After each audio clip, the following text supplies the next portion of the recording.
Hi guys, and welcome back to Single, Married, Separated, Divorced, and obviously you are probably single again, and sometimes you are a widow. But as for me, as I usually say, Jehovah wants a man. She's not apologetic about wanting to grow old with someone of the opposite side. So in that case, I'm gonna say ready to mingle.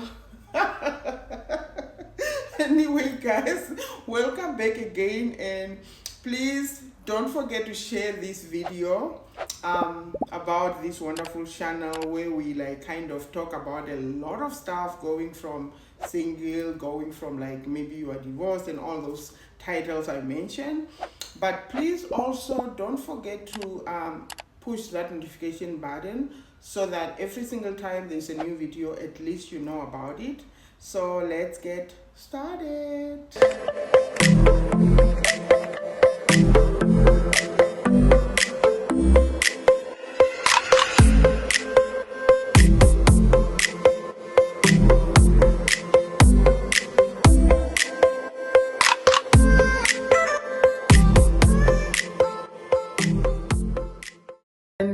Words have different meanings to different people. For example, when you say you are single, what do you mean? Are you single because you are not married? Or are you single because you are not dating?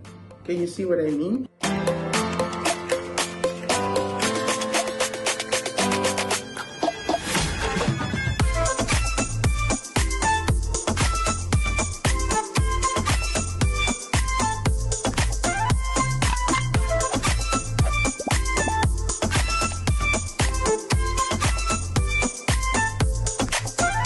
So welcome back to our most, should I say most, because we have 4 channels, but this is the most kind of exciting channels of them all, isn't it? But I realized all our channels are actually exciting, because the Black Consciousness Movement channel is also exciting, bringing you some news and all the things that goes around in the world, while at the same time also talking about our black awareness and all those things. And what about our preaching channel? Oh my God, God is amazing, isn't he? Because most people go like, Jehovah, how do you do with 4 channel loading a video every week? I'm like, it must be God.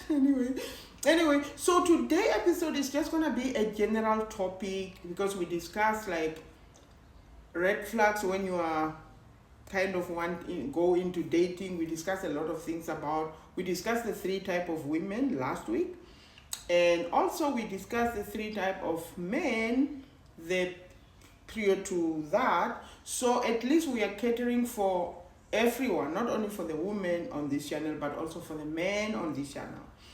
So today is going to be a general thing, and I think because I'm a woman, today I'm going to talk from a perspective of a woman about things like how, like, especially also from a perspective of a woman, looking to date or even looking for that significant other as a Christian or as a woman of God, specifically for me. So what is the things that you can look like, that you want to look for in a man? Because this is the thing. Christians limit each other so much, and they limit themselves so much, in the sense of like, for example, oh no, maybe I can actually look for this and this and this in a man. Like, that sounds like impossible to get in one man, Jehovah, don't you think? For example, I know a sister, little sister in the Lord of mine. I don't know whether I should mention her name. I think I'm safe to mention Meki. So Meki, I don't remember the kind of other things, but I know we kind of like talk in that sense, but I don't remember the other things that she was looking for in a man. But I remember this specific one because it was kind of like, so Meki is very tall in general.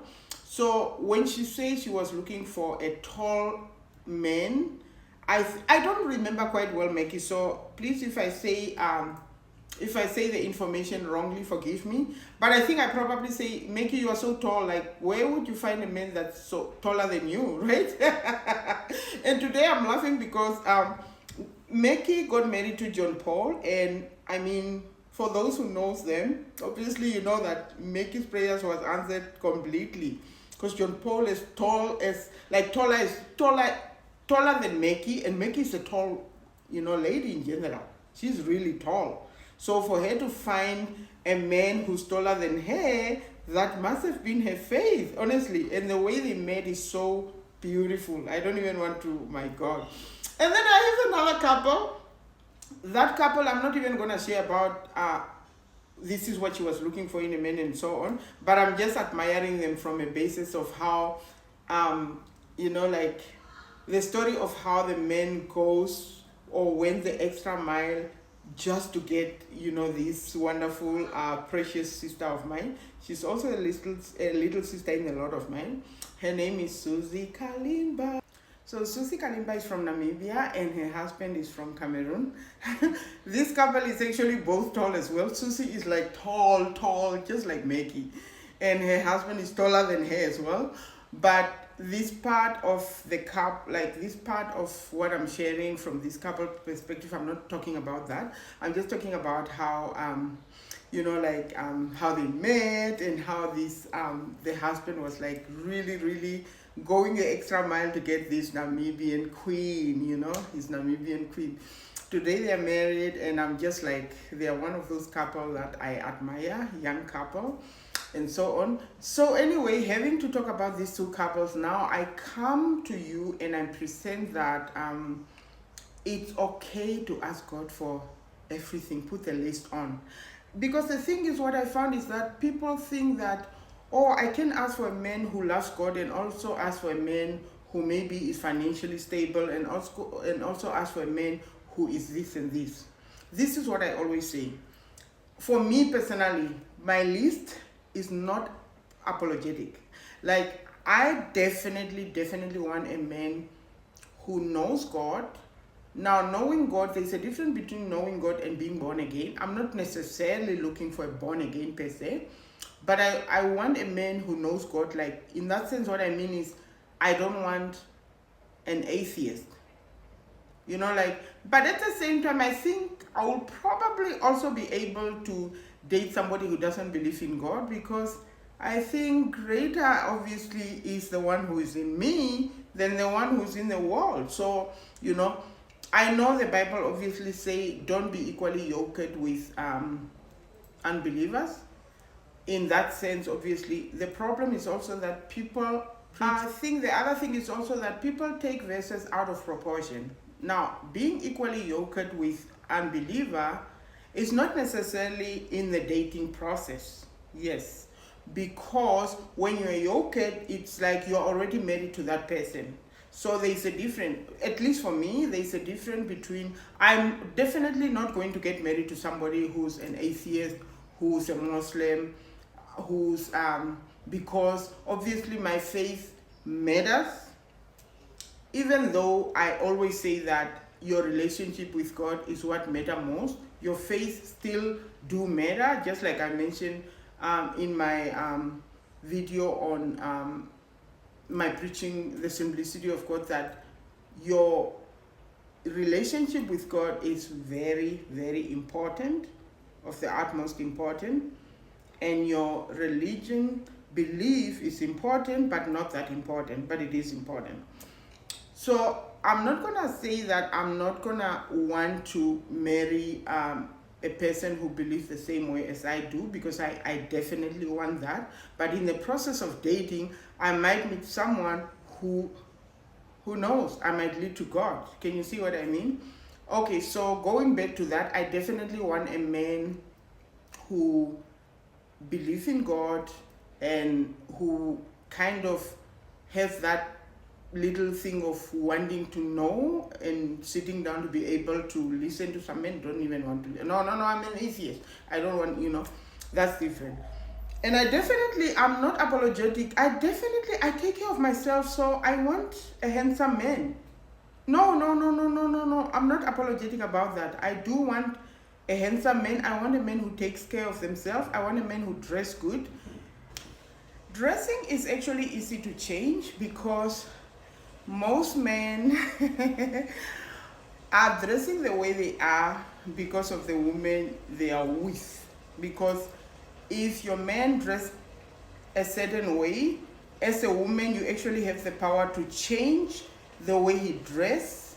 If you think the way he's dressing doesn't make him look good, like when I say that, like I'm not somebody who look at your outside appearance in the sense of like, oh no, you have to have like, expensive clothing and all that.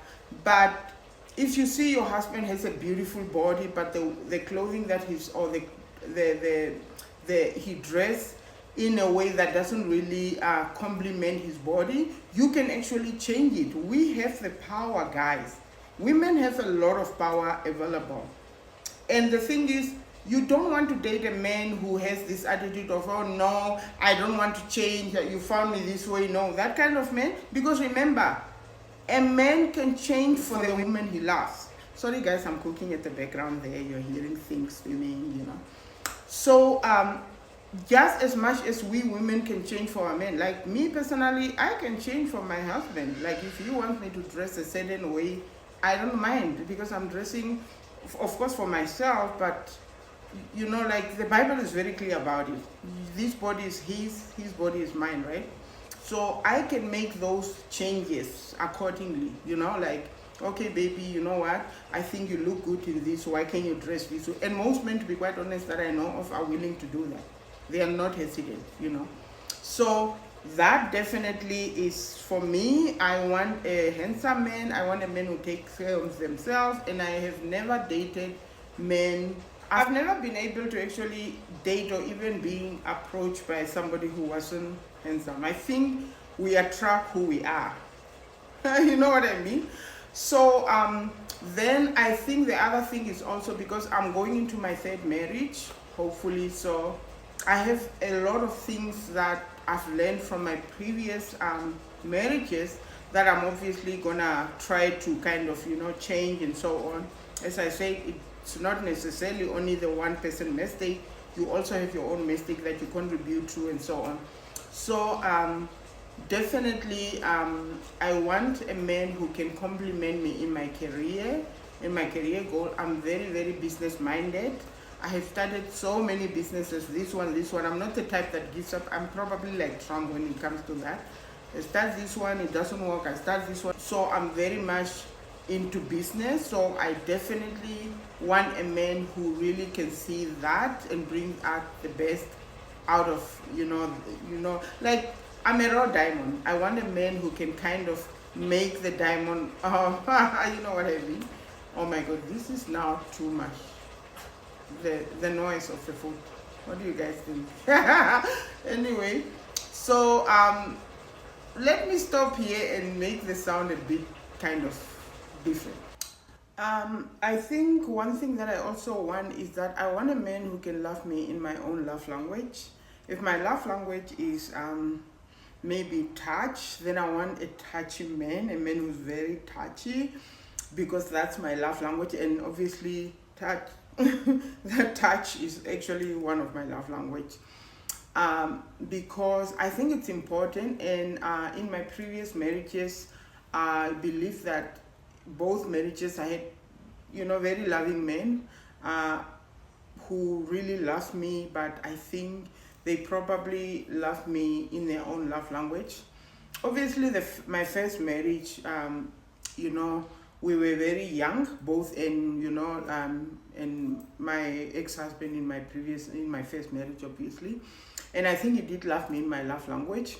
So there were other things that were obviously that happened in the marriage that were not good.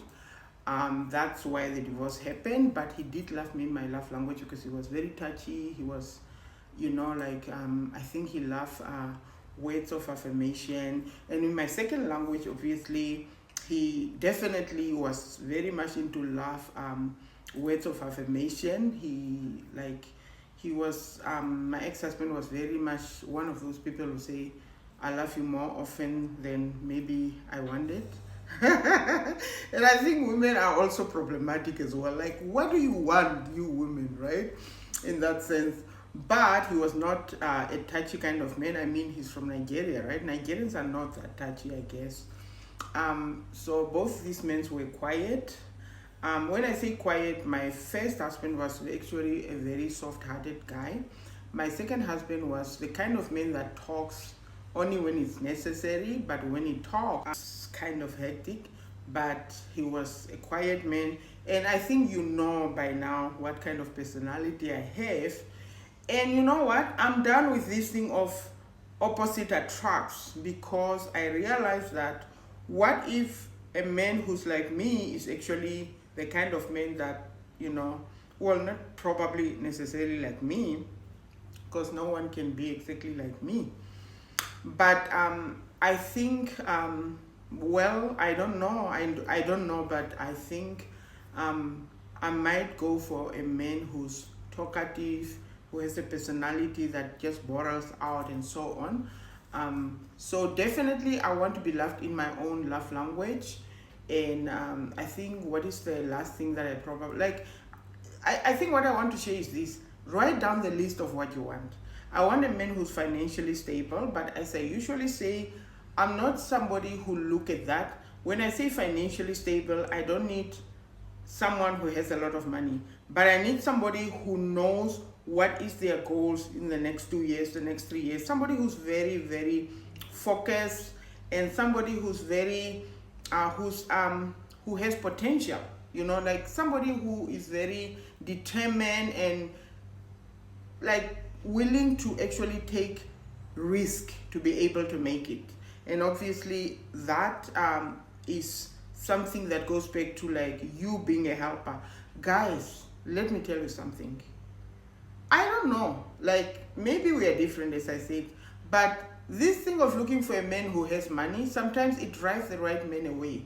Because what if that man is just struggling for that moment? And when you guys are together and you are a good helper, maybe you can build him up.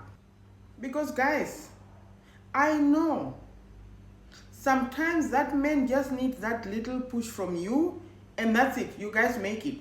Because the thing is, as I usually say, a man is supposed to be a protector and a provider.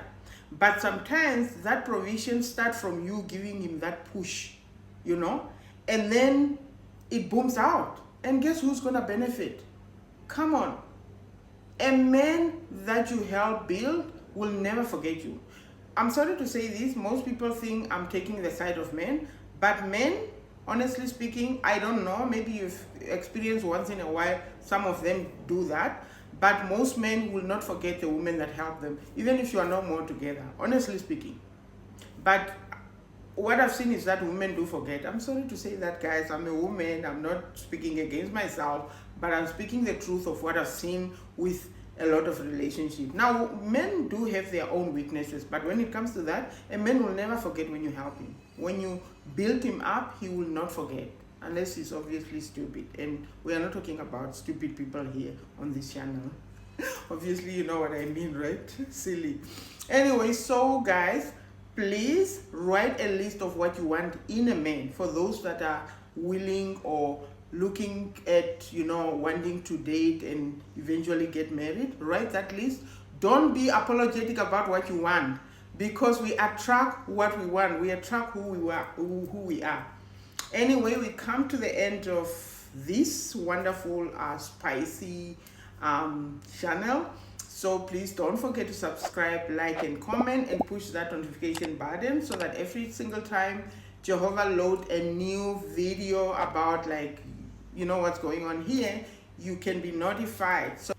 So take care, guys, and enjoy your weekend, and don't stop believing in God's power when it comes to even relationship and finding the right spouse for your future, or like your significant other, or whatever you want to call that person. Take care, guys. Bye.